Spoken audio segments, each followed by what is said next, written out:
بسم الله الرحمن الرحيم. السلام عليكم ورحمة الله وبركاته. ازيكم يا حبايبي؟ عاملين ايه؟ ان شاء الله تكونوا بخير يا رب ويجعل ايامكم كلها خير. النهاردة ان شاء الله هنعمل حاجة جديدة من حاجات العيد، واول حاجة هنعملها هي البسكوت. كل سنة وانتم طيبين، وهنقول الدعاء: اللهم بارك لنا في اعمارنا، اللهم امين يا رب العالمين. ان شاء الله تعالى باذن الله النهارده هنعمل البسكوت بطريقه سهله خالص ومفيش اسهل منها، ويعجبكم ان شاء الله. قبل ما اقول اي حاجه هقول بقى الايه المكونات معايا ايه: 3 كوبايات دقيق وعليهم كوبايه زبده. 3 كوبايات دقيق معاهم كوبايه زبده، ومعاهم نص كوبايه لبن، ومعاهم بيضتين 2.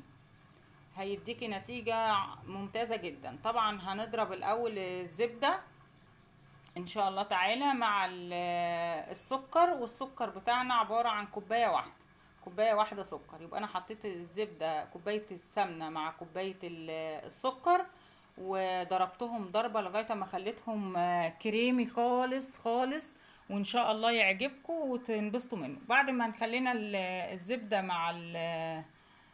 مع السكر كريمي، هنضيف البيضتين ونحط عليهم الفانيليا او البرتقان زي ما تحبي. عايزه ريحه الفانيليا حطي، عايزه ريحه البرتقان حطي، عايزه الاتنين مع بعض عادي مفيش مشكله. طبعا هنحط معلقه خل صغيره واحنا بنضرب الكلام ده، وبعد كده هننزل عليهم بالثلاث كوبايات دقيق، كوبايه كوبايه.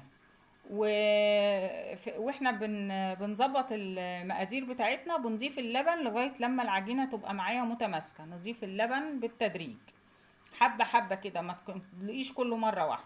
وبعد كده ان شاء الله نلم العجينة بتاعتنا في ورقة استرتش ونحطها في التلاجة. نحطها في كيس بلاستيك في التلاجة مدة قد ايه؟ مدة نص ساعة. وبعد كده هطلعها افردها على طاولة طويلة بالنشابة عادي خالص، وبعد كده اقطعها شرايح زي ما احنا شايفين كده، وهاجي بالشوكة اديها الشكل من فوق اللي انا عاملاه ده، بشوكة الاكل العادية اللي احنا بناكل بيها.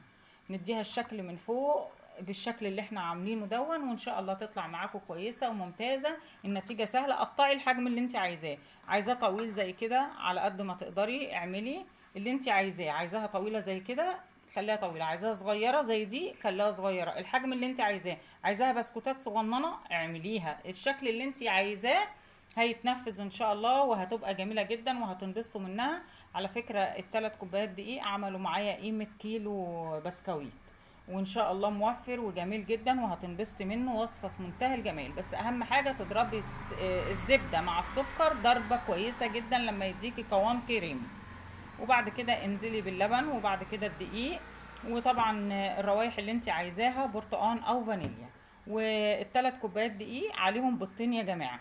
وان شاء الله الوصفه تعجبكم وتنال رضاكم. والسلام عليكم ورحمه الله وبركاته. كل سنه وانتم طيبين.